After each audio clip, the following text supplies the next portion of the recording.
वारंवार होणाऱ्या ऍसिडिटीमुळे परेशान आहात? मग हा व्हिडिओ खास तुमच्यासाठी. नमस्कार, मी नंदिनी, हेल्थ कोच. 100 दिवस आरोग्याचे या सिरीज मध्ये दिवस 24वा आणि आजचा आपला विषय आहे ऍसिडिटी होण्याची कारणे, लक्षणे आणि उपाय.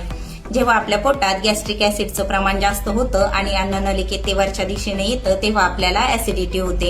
जोपर्यंत औषधं चालू आहेत तोपर्यंत आराम मिळतो, परंतु औषधे बंद केली की पुन्हा हा त्रास नव्याने जाणवतो. ऍसिडिटी म्हणजे पित्त झाल्यावर आपल्याला कुठली लक्षणे जाणवतात? छातीत वेदना होणे, जळजळ होणे, आंबट ढेकर येणे, कोरडा खोकला, घसा दुखणे, अन्न गिळायला त्रास होणे, तोंडात कडू किंवा आंबट पाण्याच्या गुळण्या येणे, डोकेदुखी, अस्वस्थता, मळमळ होणे, तसेच शौचाला काळी होणे, शौचातनं कधी कधी रक्त पडणे.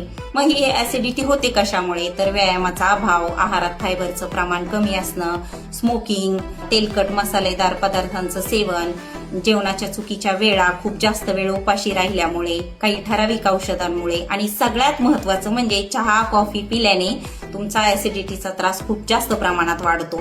मग यावर आपण कुठले उपाय करू शकतो? तर सगळ्यात आधी चहा कॉफी पिणं बंद करा, तेलकट मसालेदार पदार्थांचं सेवन कमी करा, रोज 30 ते 40 मिनिटे व्यायाम करा.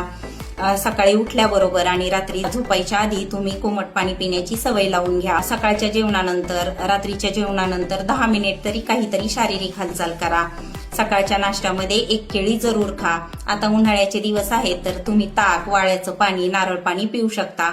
आल्याचा रस गरम पाण्यात घालून पिल्याने तुम्हाला ऍसिडिटीचा त्रास नक्की कमी होईल. रात्रीच्या आणि सकाळच्या जेवणानंतर जिरे, ओवा, बडीशेप, धने भाजून याची पावडर तुम्ही खाऊ शकता. लक्षात ठेवा, तुमचं डायजेशन स्ट्रॉंग असेल तर तुमची ऍसिडिटी नक्की कंट्रोलमध्ये येईल.